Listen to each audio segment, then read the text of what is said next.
Assalamualaikum warahmatullahi wabarakatuh. Selamat malam.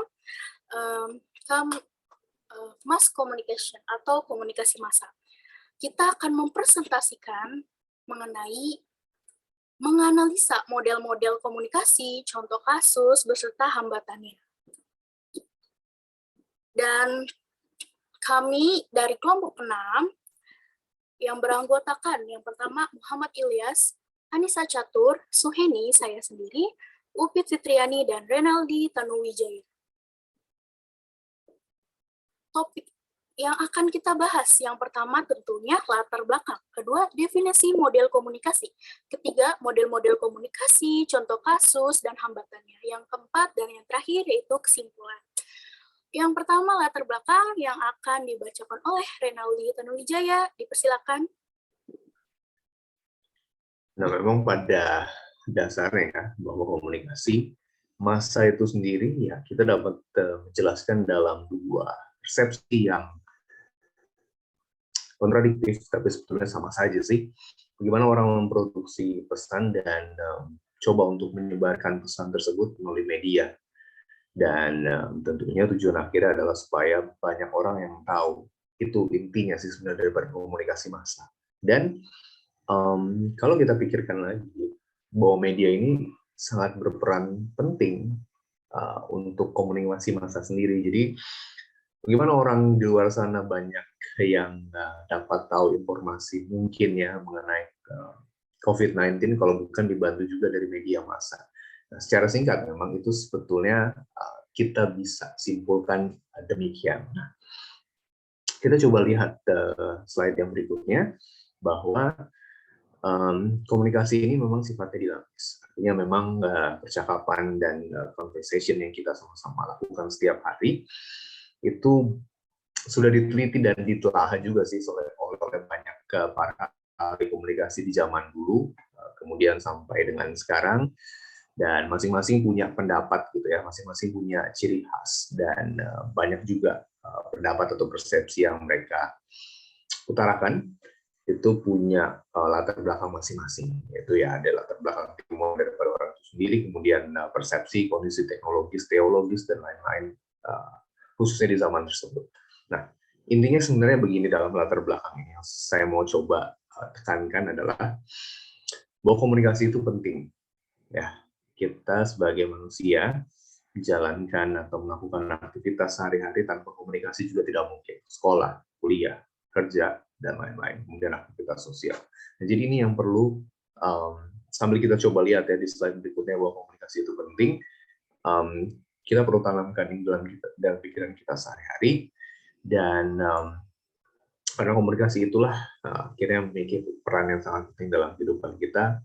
Nah, tercetuslah model-model komunikasi yang seperti apa sih yang secara spesifik akan dijelaskan oleh rekan-rekan saya. Demikian.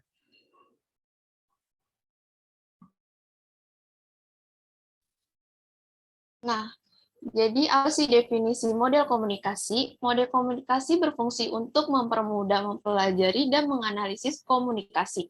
Model adalah gambaran atau persamaan aspek-aspek tertentu dari peristiwa, struktur-struktur, atau sistem kompleks yang dibuat dengan menggunakan simbol-simbol atau objek dengan berbagai cara sehingga menyerupai suatu yang dibuat model tersebut.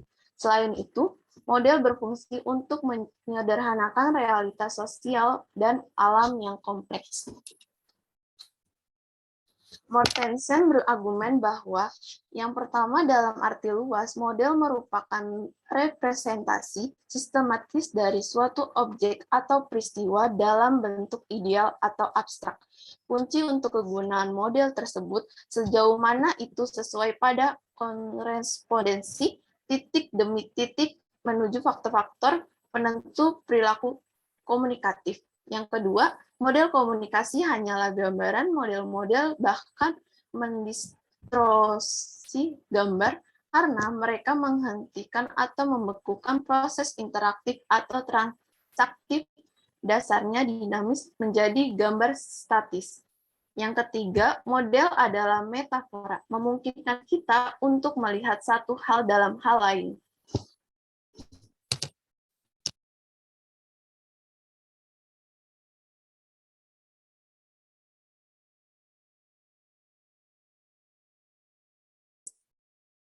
Dan model-model komunikasi akan disampaikan oleh Ilyas, kami persilakan.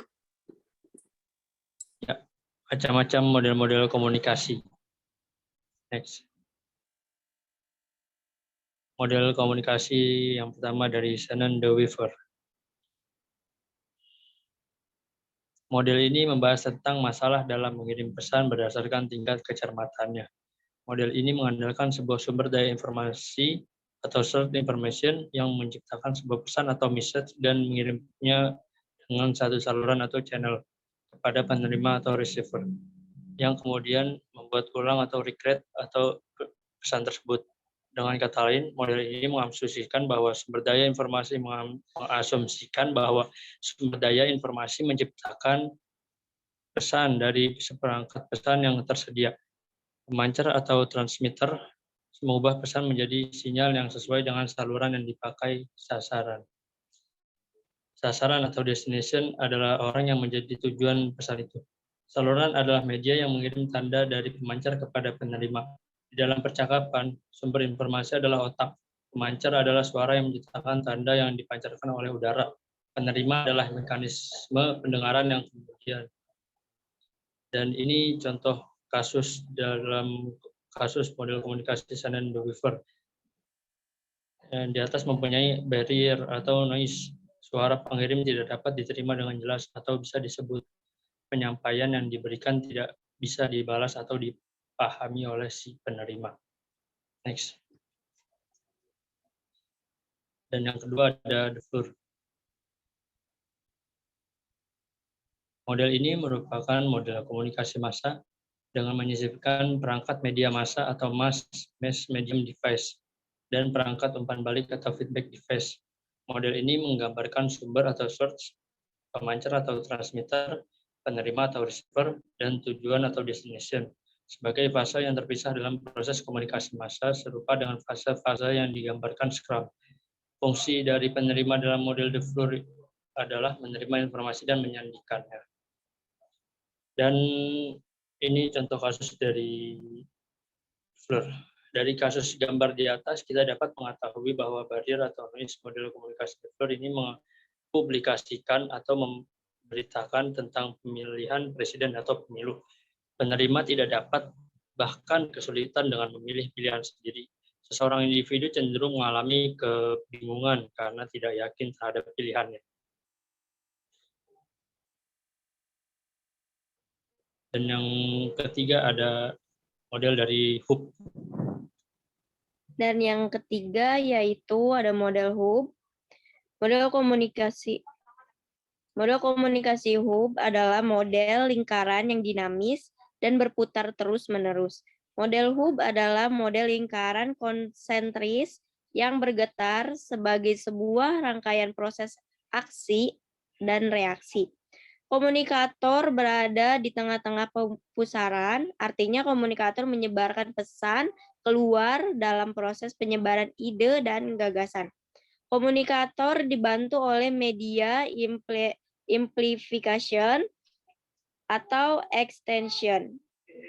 Tujuan adalah agar pesan yang dikeluarkan dapat jelas dan sekomplit mungkin.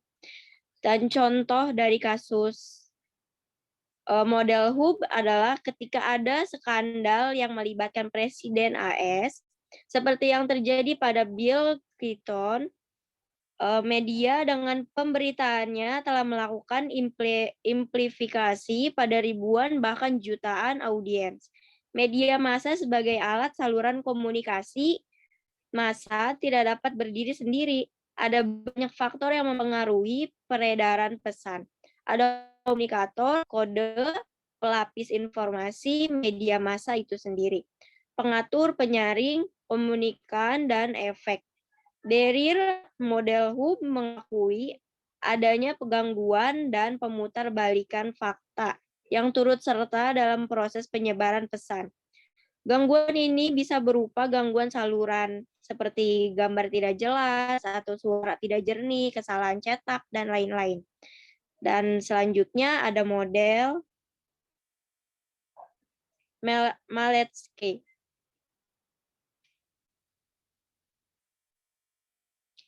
Model komunikasi Malecki adalah sebuah model proses komunikasi massa yang menekankan pada 4 komponen utama, yaitu komunikator, message, medium, dan receiver. Dalam model ini, layaknya dalam melakukan pencarian informasi disebabkan oleh kebutuhan rasa ingin tahu dan gaya intuisi seseorang. Keterpaan media massa diukur melalui sumber-sumber media massa yang digunakan, curahan waktu untuk penerimaan pesan media, dan jenis pemakaian pesan. Tipologi kebutuhan manusia yang dapat dipenuhi media massa adalah kebutuhan hiburan, kebutuhan hubungan personal, identitas, pribadi, dan pengumpulan informasi.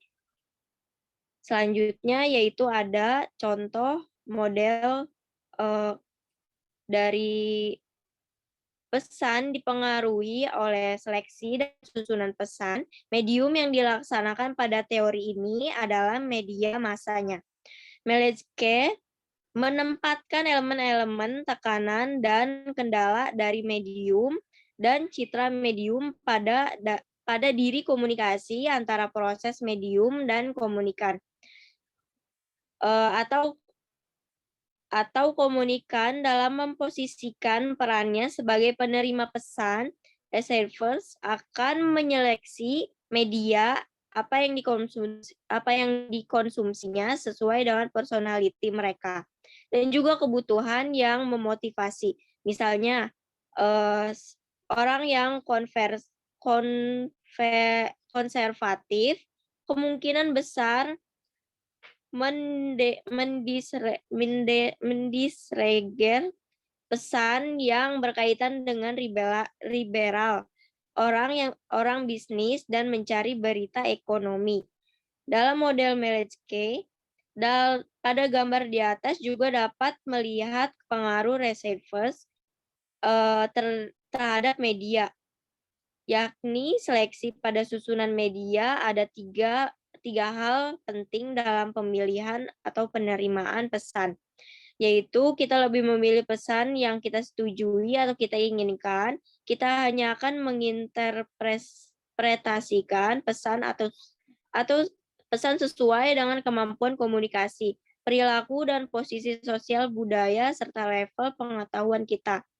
Komunikan cenderung tidak lagi memberikan perhatian pada pesan yang sudah diketahui atau yang sudah pernah didengar atau dibaca, dan cenderung melupakan pesan yang tidak dianggap penting oleh komunikan.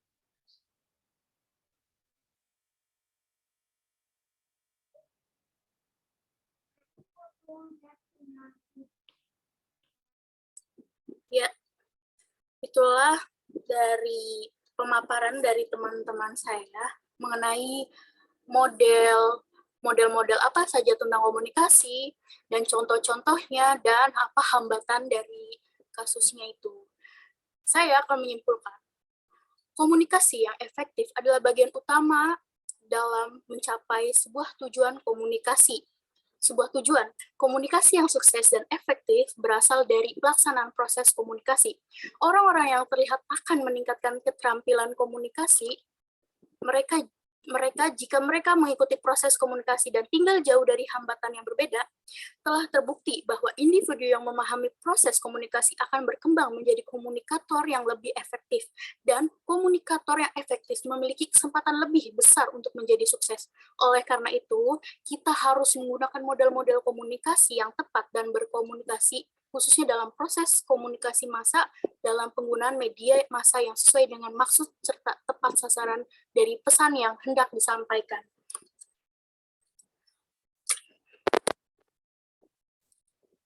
Itu dia pemaparan dari presentasi kami. Kami kurang lebihnya mohon maaf, saya mewakilkan dari teman-teman dan kelompok 6 ini memohon maaf jika ada salah kata yang disengaja maupun tidak dalam presentasi kali ini. Kurang lebihnya mohon maaf. Wassalamualaikum warahmatullahi wabarakatuh.